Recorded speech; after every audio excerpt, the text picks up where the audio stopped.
My name is Jillian Weiss, and I'm looking forward to taking this sign language course. There are two reasons why I'm taking this course. First is I'm an education major, and one of my goals is to teach deaf students, so I want to learn everything that there is to know about sign language.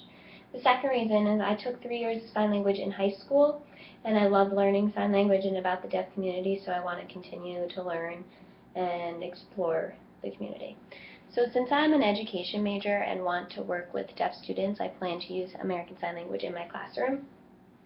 Not only do I want to work with deaf students, but also nonverbal students.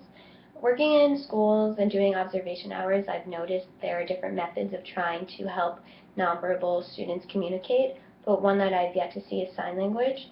So I think that sign language could be the solution to helping them to communicate, which is why I want to incorporate sign language into my classroom in case I ever have nonverbal students, which I really hope to do have.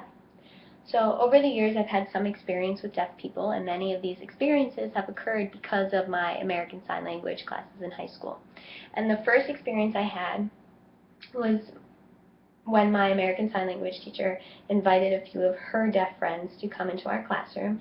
And when they arrived, our teacher told my class and I that we had to have conversations with each of her friends in which we had to introduce ourselves, tell a little about ourselves, and tell what we were going to do over the weekend and stuff like that, just to have a simple conversation. But it was so that she could see that we could both sign and understand when communicating with a deaf person. The second experience that I had was in my Sign Language 2 class with my same teacher, and she took us to a deaf play, which was so interesting because I'd never been to anything like that before, so it was really cool to see. So at this point in our sign language class, we were learning about emotions and how important they are and how important it is to express emotion when signing.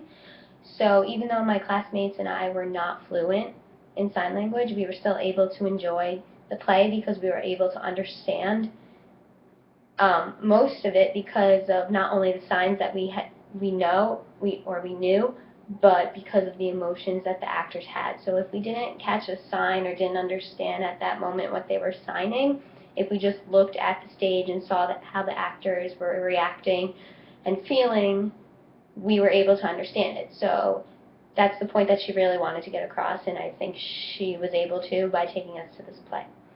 So for future plans, since I want to incorporate sign language into my future classroom, like I said before, I plan to work with both deaf and nonverbal students and hoping to teach them a different form of communication so that they can learn just like every other student. And then another plan I have is to go to the Special Olympics that they have locally around where I live.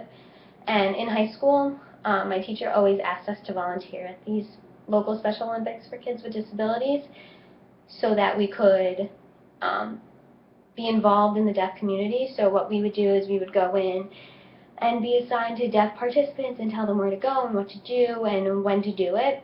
So, and we also got to meet a lot of cool people from it. So what I want to do is I want to go back to her classroom and really encourage her current students to go and do it, because it's such a great experience to have in getting involved in the deaf community and just meeting a great people. So those are some future plans I have, but I'm looking forward to relearning sign language again and to improve my sign language, and overall it's just going to be an exciting class. So thank you.